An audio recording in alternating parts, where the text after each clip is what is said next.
Hello, everyone, and welcome to another edition of Ask You Anything presented by Mosier Consulting. I'm your host, Angel Leon, Mosier's HR advisor. Today's episode continues a series of conversations from season 1 between Shaun McAdams and Warren Siffre, two of Mosier's top data analytics experts. Shaun is Mosier's vice president of data analytics, and Warren is the director of strategy within our data analytics group. In this week's episode, they're talking about the tech they use when implementing a data analytics strategy. They're building on their previous conversations, so this is another special episode where they continue developing the data analytics world and how you could apply it to your business. Without further ado, here are Shaun McAdams and Warren Siffre. All right, thanks, Angel. So Warren, we're back at it again. Yes, we are. For those that are just joining this one, they haven't heard Warren and I talk. We've been talking about data and analytics strategy. So how does an organization prepare themselves to actually deliver data and analytic products? Previously, we've talked about people. We've talked about process, which we both agreed was the biggest gap we see for people that are trying to deliver data and analytic products. We did a sidebar conversation with Databricks, and we talked about the different types of data architectures that have exist to make analytic products a reality. So we talked about enterprise data warehouse. We talked about data lake. We talk about Lakehouse, which is something that's new in the past year or so. Today, we're going to tackle one of the last two pillars and talk about tech. So we have data left, we have tech. We're going to talk about tech, today. But we've not always socialized tech the way we do now. Yeah. Right, so why don't we maybe take a little bit and just talk about the different types of questions that we get or engagements we get, and how we have maybe now rolled that back to what we socialize. Mosier being a consulting firm, right? We find ourselves in a position where we're being asked to come into an organization and help them out in various stages of their data maturity model, right? They're either, hey, I'm trying to replace SSRS or Cognos with something more modern, to, look, I want to do some machine learning, or I want to do some MAI, or I want to establish a data warehouse, or I want to go from cloud, on-prem to cloud, and how do I modernize? What's the path, and what are the platforms and technologies in place? And coming into these organizations, these various stages, we've had the privilege of being able to architect for them and then kind of step back and look at all these different solutions that we've done and establish some common core aspects that if you've got this piece, this will get you this level of type of reporting, this type of analytics. And it also sets a stage up for you to be able to leapfrog to the next level of that maturity model as you go through. And it's really important to recognize that whatever strategy from a technology perspective you're taking from, you've got to take that into account, or else you're going to find yourself in a corner. You're going to find yourself rinse and repeating, replacing technology again, re-engineering things that you've done before because it wasn't done, or it wasn't taken into account how the pieces will play together and how technology will evolve. So we've come up with an architecture that is vendor agnostic, right? We kind of talk about what components would be necessary to be able to accomplish certain things. And I guess the piece that we want to kind of start with in this journey, in this conversation, is what are those things we need to be able to accomplish, right? What are the goals of this platform? Right. Yeah, so regardless of what type of tech, regardless of if you're on-prem or in the cloud, if you're getting into creating and delivering data or analytic products, what are the core competencies needed by a platform in order to do that type of work? Now, before we talk about those core competencies, there are other tools that you need to deliver work. For example, you might have to integrate with some type of Active Directory, some type of an IDM. You might want a tool set for your people to help manage their work, right? So like an agile type of platform, you're probably going to want to persist code somewhere and make sure that whoever's working on that we're doing that in a very mature way. So we're not going to talk about those particular pieces that help support the people delivering, but we're going to talk specifically about what type of technology capabilities do we need in order to do data and analytics well, right? So what are those sort of core components that, regardless of architecture, doesn't matter if you're on-prem, doesn't matter if you're in the cloud, what does an organization need in order to do this well? Well, there are 5 characteristics and components that we feel need to be included in the decision making of what products you're going to use and how your current state of your data maturity model is and where you're wanting to go and how to get there, right? So the first one is an ingest layer, right? We need something to be able to bring data together, right? Pull it in, transform it from the source systems where it's at and bring it into something, right? We need to be able to store it. We need to have a repository where we can land this data and have it sit there and have it be just a tool, just another asset for you to use when you're ready to use it. It's there, right? We need to be able to model it because this data that comes in is going to be in a shape that may not be usable by some downstream systems, right? So we need to be able to model it in a way that allows us to be able to locate the data we need, find it. We need to be able to process this data in some way because as I alluded to earlier, right? You're storing the data, you need to model it. There's probably a transformation that's taking place there, especially if you're pulling data from multiple sources, right? If you've got 3 or 4 different ERP systems because the line of business you happen to be in or the vertical market you're in, you're acquiring new businesses. You got to make all that together to be able to get your bottom line, right? So how do you do that when the systems are disparately different? Right? And then the last piece is to be able to serve that content up, right? Yeah. You've built this model, you've processed it, you've stored it permanently, you've got the means of getting it in, but now how do you make it available to people to use in something like Tableau, Power BI, ClickSense, SciSense, just some different tool or something on the other end, right? How do you serve that up?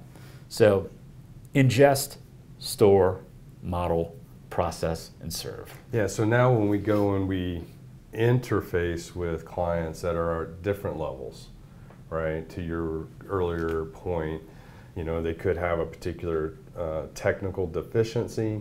It could be, for example, when we went and were talking with people at a CDAO conference, a lot of people were presenting on doing machine learning and AI.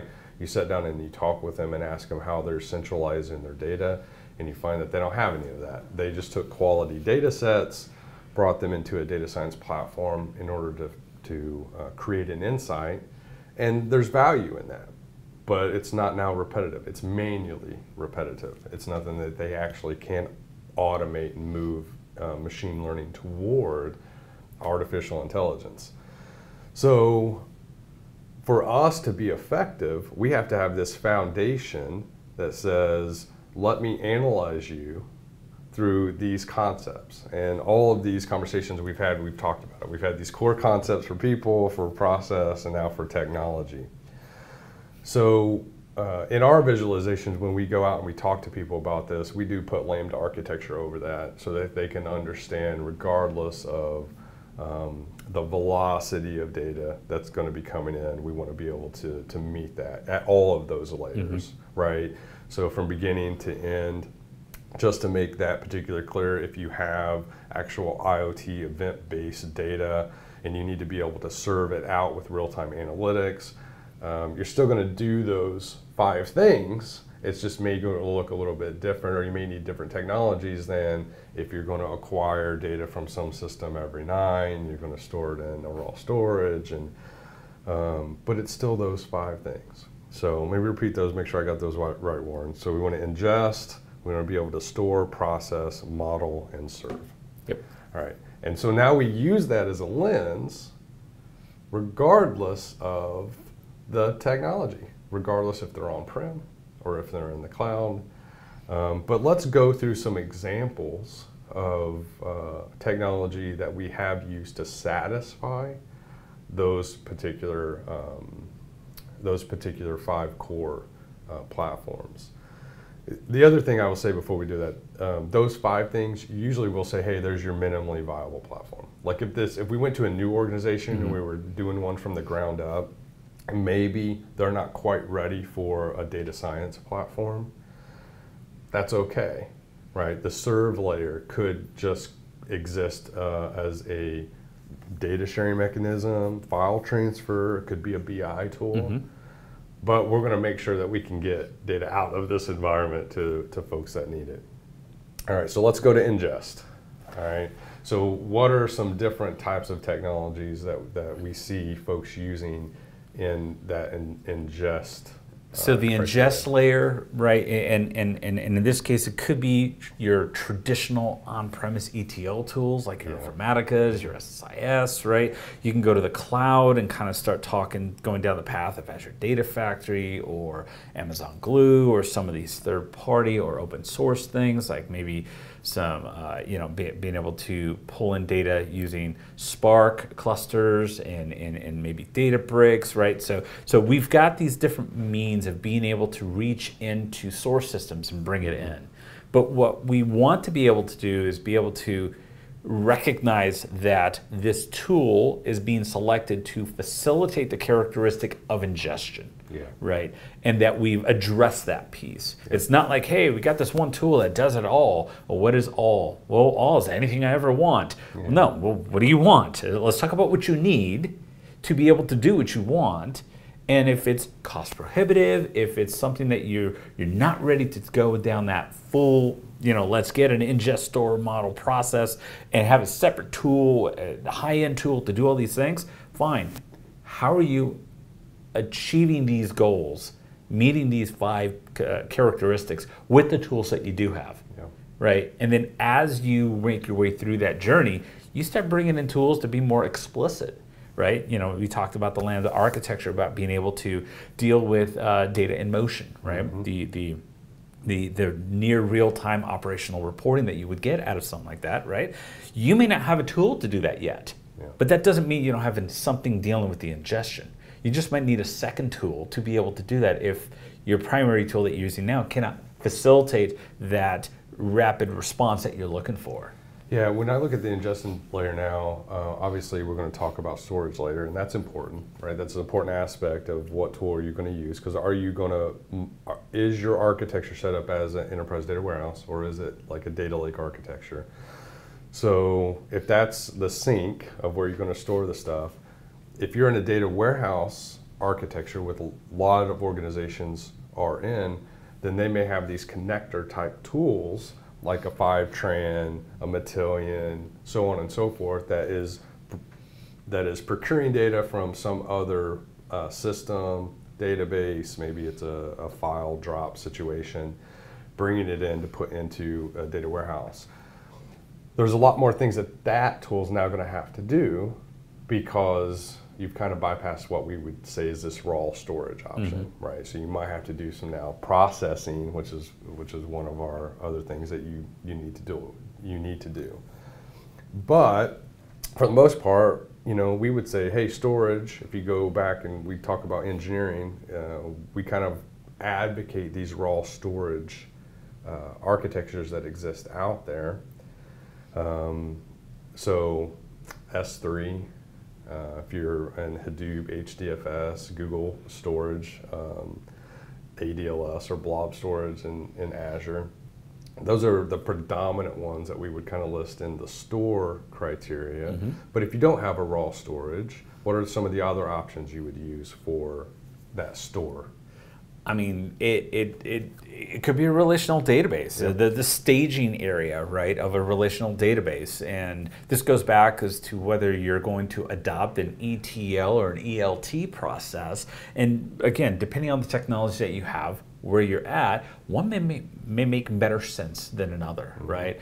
But you're going to want to land the data somewhere. And in most cases, let's assume an ELT process, right? You're going to do a one-for-one, right? You're going to reach into a database and pull that content out and probably store it in whatever intermediary layer in the relational engine is going to be to make its way to the data warehouse in some way, or data mart or something along those lines. in its raw form, right? One-to-one. We're not transforming anything because we need to be able to establish lineage. Did we get all the records? Did all the fields populate? Did our checksums match? All these different things. And depending on the criticality of the data, right, you may even have more than that. But if, and again, this goes back to industry, it goes back to some of the requirements as to how robust this layer needs to be, but you're still storing it somewhere, right? You may not have a data lake, but you've got a staging area, you've got a raw data layer, you've got something somewhere, and some tools playing that role. So if you're an organization today, you don't have an architecture set aside for analytics, what are some of the reasons why we advocate a different architecture to do analytics or a different storage mechanism? So rather than just connecting your BI tool to the production operational areas. I mean, connecting your analytical tools to a production system, there's a lot of performance impact risk there, right? It may not exist for you because you've got a special tool that does all kinds of magic that the traditional locks you would get from a relational database don't exist in your world. But, in most cases, most applications deal with a relational database. You've got locking and blocking that takes place, and that's a way of maintaining a lot of the transactionalization that's there, and thus connecting a visualization tool directly to a source system is something you want to try to avoid if possible because of the performance impact of that source system. And now, depending on the role of the source system, if you're doing 1,000 transactions a second, it's going to be really felt. If it's something you're doing 2 transactions a day, then it's probably not going to be much impact at all. Again, it goes back to the requirements of what's there. But making our way through that and coming up with the pattern of ensuring that there's a middle layer there, separating your source system from your whatever serving tool you're using, is going to be key in ensuring that you have the ability to pivot when you're ready, right?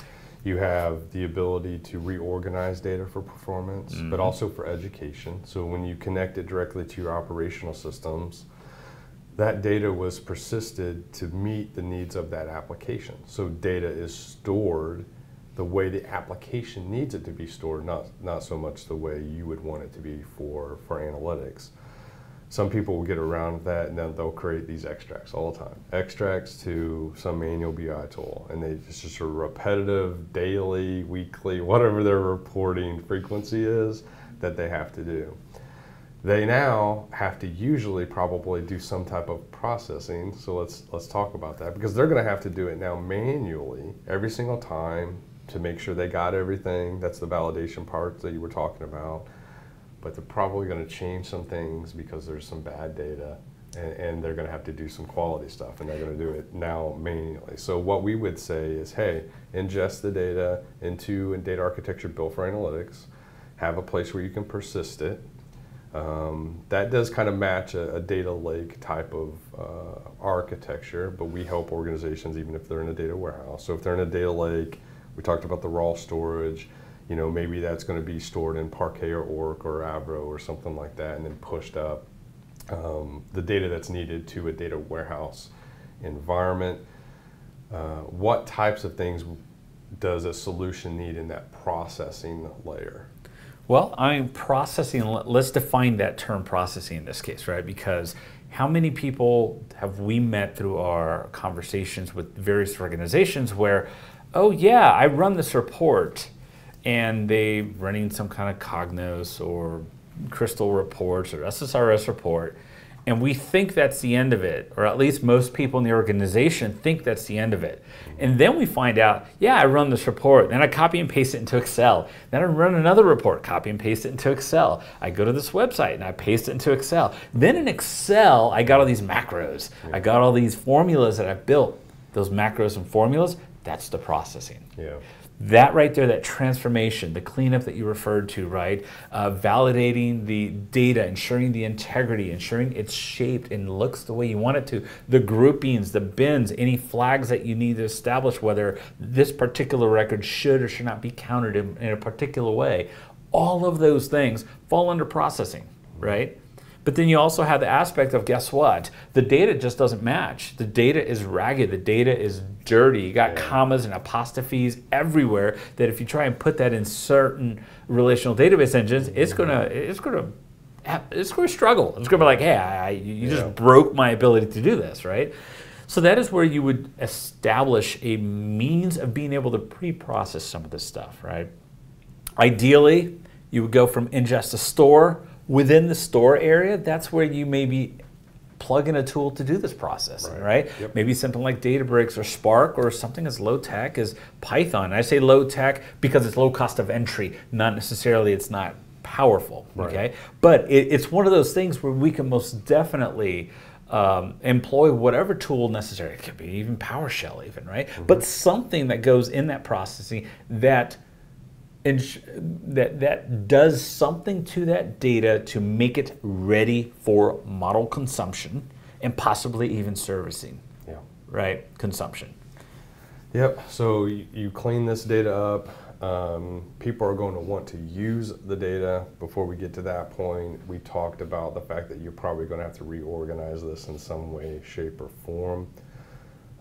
We call that model, right? And what we mean by that isn't that you're developing a predictive model per se, but you're reorganizing this data to make it meaningful and usable to whatever is going to end up, consuming it. So, what are some different types of philosophies that exist for modeling and organizing data? Well, at the model layer, you've got everything from your traditional dimensional models and your data mart models, which is your fact and dimension concepts, right? And most models will end up resembling something like that. But there's other architectures, right? You can go down the data vault path, right? We can choose to, instead of having a materialized model, maybe you want to use a lakehouse approach, right? Where you are building these models on demand from the raw data and storage. And this goes back to what are the requirements and how dynamic are those requirements, and what do you need to facilitate as far as this analytical platform that you're trying to establish through these means, right? So the modeling piece, right, is going to be where you are going to transform the data and shape it so that it's conducive and most performant for whatever you're serving it to. And you may have different models. You may have the exact same data, and you may say, you know what, I need a special data mart to be able to do this, but I want the majority of my stuff to go to Lakehouse. Right? Because the majority of the stuff is the stuff that's really, really changing a lot, and this mart, because we're talking about a relational database, change usually it's a little bit more involved than a lakehouse. Guess what? You're going to limit that scope. Yeah, and maybe it's just a performance related where the data that's hit by so many different types of analytics needs that warehouse mart service area, right? Because it's constantly handling these ad hoc queries, and they just want a high level of response. Whereas in your lakehouse environment, it could be just doing data mining, or it could be questions that are asked in a less frequent form that you don't need to re-persist it now. And you're okay if it takes a little bit longer to get it, because you don't have this extra layer of processing, extra layer of storage, and all of these things that you would have to do. I agree completely. It doesn't matter if you're dimension modeling, you're running data vault, if you do these things that I call fit for purpose models, which is, it just, you need this analytic report and it needs these types of data values. I'm just going to create a data object that matches that. You're going to want to reorganize that data in some way, shape, or form. And then you're going to get it out. So let's talk about the service layer and the types of the types of tools and things that exist there. So the service layer could be any number of things, right? Technically, you can use email as a service layer, right? Because you're going to be generating an extract and sending that off to someone, right? And that generation of an extract could be a paginated report, your traditional SSRS, Crystal, business, right? Your Cognos reporting.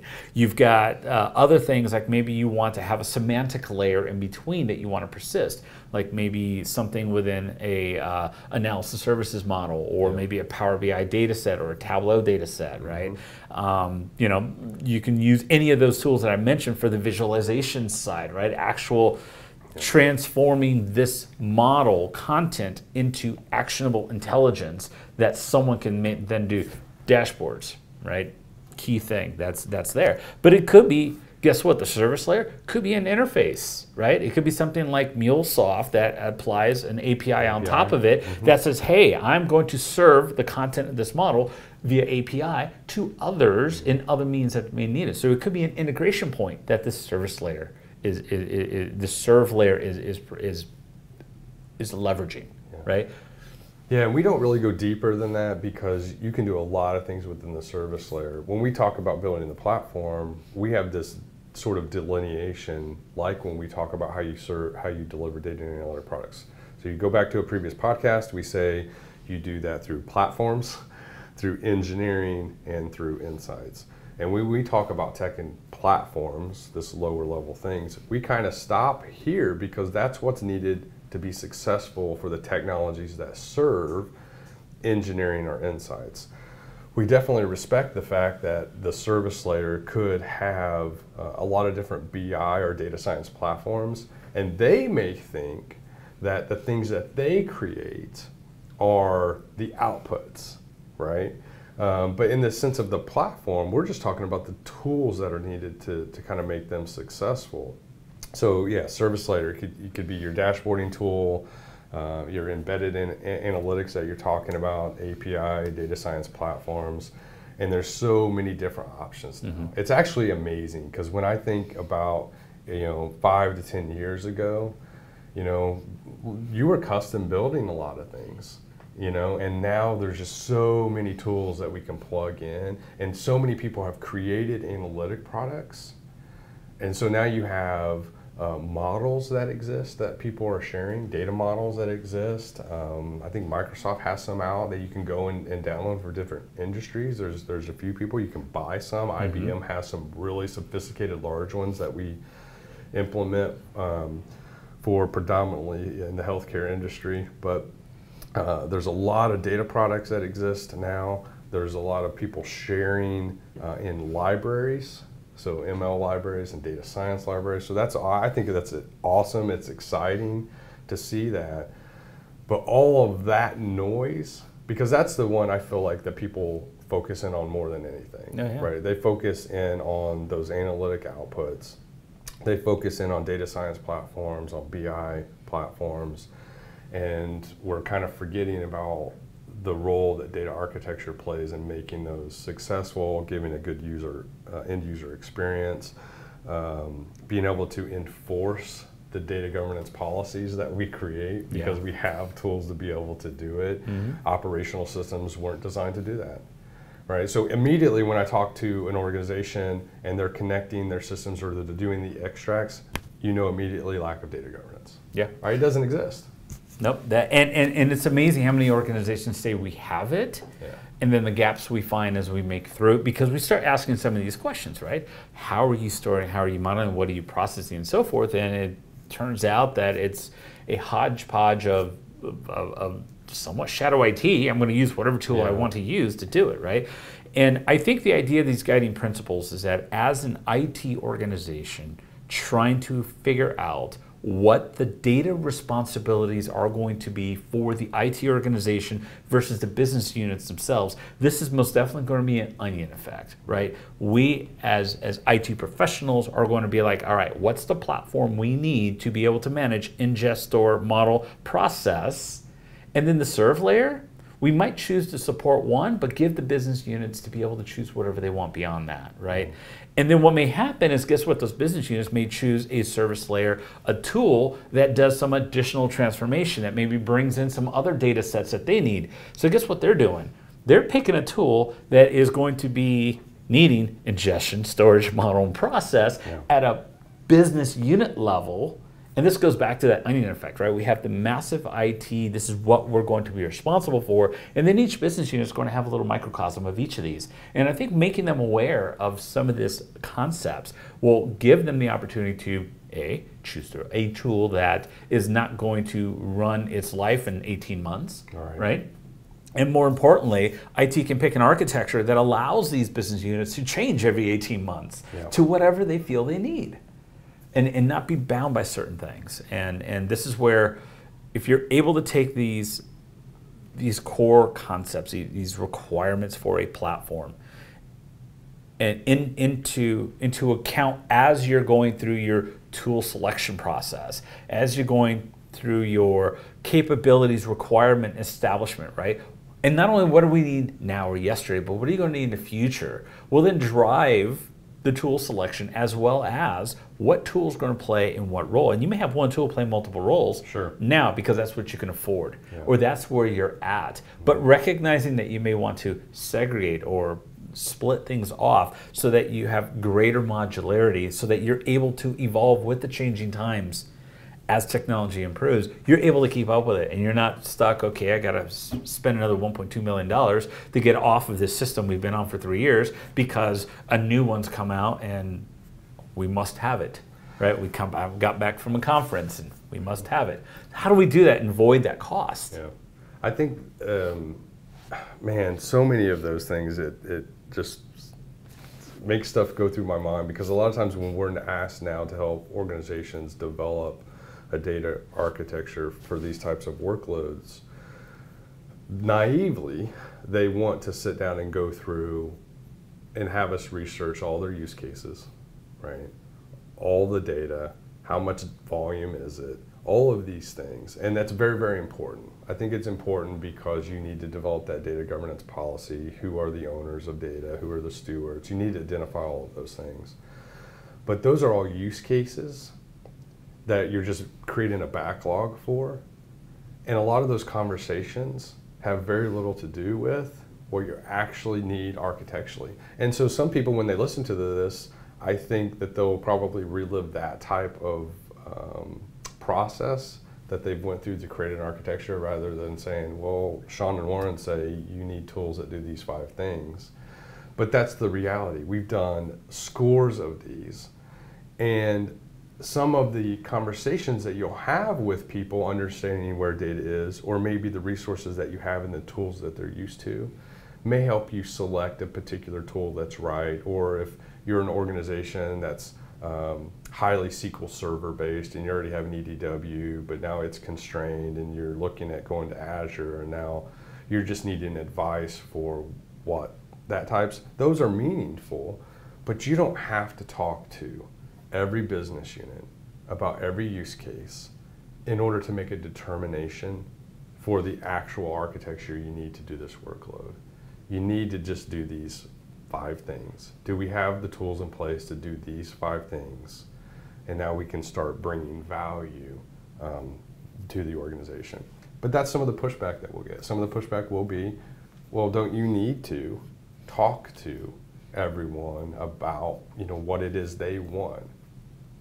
What's your opinion on that? I think we've gone through a few of these, as you mentioned, and it's one of those things where we always end up in the same place, which is, do you want a physical data lake or not? Do you want this or not? And primarily, it's not because they can't use it. It's whether they want to afford that step, whether they have a process that can afford the time to get there, right? But the architecture, these pieces, it's usually the same core pieces, right? Yes, it is, Use some kind of ingestion tool, some kind of storage location, something to model, something to process. Those 4 things. Find a tool that gives you the capability of doing that. Keep in mind, one tool that rules them all rules you. right? And what I mean by that is you can't change very quickly when one tool is doing everything for you. Yeah. So you may want to start there because it's effective, cost effective, it gets you past that finish line immediately because you got a time to market value that you're trying to meet. Awesome, cool, go ahead and do that. But recognize that for you to be able to go to the next level, you're eventually going to have to decouple. And this is where, well, again, we have these conversations, we can meet with 100 business units, they're all going to tell us, well, I need to be able to report on these data points, I need to be able to run this Excel, I need to be able to do this, this. And this all sourced from the same place, right? I need to be able to pull data from HR, my finance system, and my, my timesheet system to be able to pull up exactly what's happening as far as my employees go. Guess what? You're ingesting your data, you're storing your data, you're modeling it, some kind of process to take data from 3 different systems and make sure it's cohesive and make its way in. Yeah. Regardless what the business unit requirements are, you're going to need that. Now, I'm okay having data refresh once a day. I need data refresh once a minute. Yeah. It's going to change the tool you pick, but the overall architecture is still the same, right? So the requirements in the business units will drive tool selection. It's not going to drive architecture. Yeah, so if you're listening as we kind of close this up, we have reference architectures for on-premise solutions if you're using particular data technologies on-prem in sort of a data warehouse design and it's just not performing, you need to make some change. We do those evaluations. We obviously have architectures that exist in Azure and AWS and GCP. Matter of fact, you have some of those on your screen as I kind of look over your shoulder. And so what I would advise people is just reach out. If you have questions about kind of common architectures that are being deployed and being used that are proven. But if you're getting ready to start this process of designing a data architecture for these type of analytic workloads, 100% reach out because you're probably going to go about the development and design of that in ways that we've seen other organizations do it. And it's not that you won't have meaningful conversations, but it's just going to take you a lot longer to get to the kind of point. And we can really fine tune, here's really what's important. Here's the questions you really need to ask. These are the actual things that are going to identify where you place this architecture, the type of people that you have, right? So there's just these key things. So I'd definitely have you reach out. Also, just change the perspective a little bit. When you look at your if you have one currently in place, how are they supporting those 5 things? The ability of ingesting data, regardless if it's at rest or in motion, that you're persisting it somewhere. I think that's a big one because there's a lot of organizations that maybe have a data warehouse type and they can't persist all types of data or bring data in at any velocity. And so they're constrained a little bit there. How they're processing the data. Are they creating these just one pipeline for every little thing? Are they creating things in a way that's reusable or that's declarative, that makes it a little bit simpler to do that type of processing? How are they organizing it? They have these really large sophisticated models and now it takes a really long time to make enhancements or make changes to that. And is that the right thing? And then, what tools are being used to serve it out? Is that meeting the needs of the user? So any closing statements or thoughts that you have in this sort of tech overview, platform overview? I think you hit everything on the head with that. I would challenge everybody that's going through this journey to really ask those 5 questions. How are we doing this? Yeah. And understand that you will not be staying where you're at now from a data requirements perspective. It'll only get more. You will only be asked for more. So recognizing that you have a platform that allows you to evolve into that is going to be huge. And that will be cost savings. Your C-suite's going to love you for it, right? Because you're not paying for a migration path anymore. You're just swapping a simple tool, small piece. So that would be my piece there. All right, appreciate the time, Warren. So next time we come together, we're going to talk about data flow, data pipeline, sort of focusing in on data engineering aspects, some data governance stuff. So hopefully you'll stick around for that and subscribe. If you haven't listened to the previous podcast we did on people and process, the one with Databricks on data architecture, definitely go check those out. And we'll see you guys next time. Thank you. Thank you for listening in to this week's edition of Ask You Anything presented by Mosier Consulting. We hope you enjoyed Shaun and Warren's conversation on data and analytics. Join us next week when we continue to dive deeper with our resident experts and what they're currently working on. And remember, if you have an idea or a topic you'd like us to explore, please reach out to us through our social media channels. In the meantime, please remember to give us a rating and subscribe to our feed wherever you get your podcasts. Until then, so long, everybody.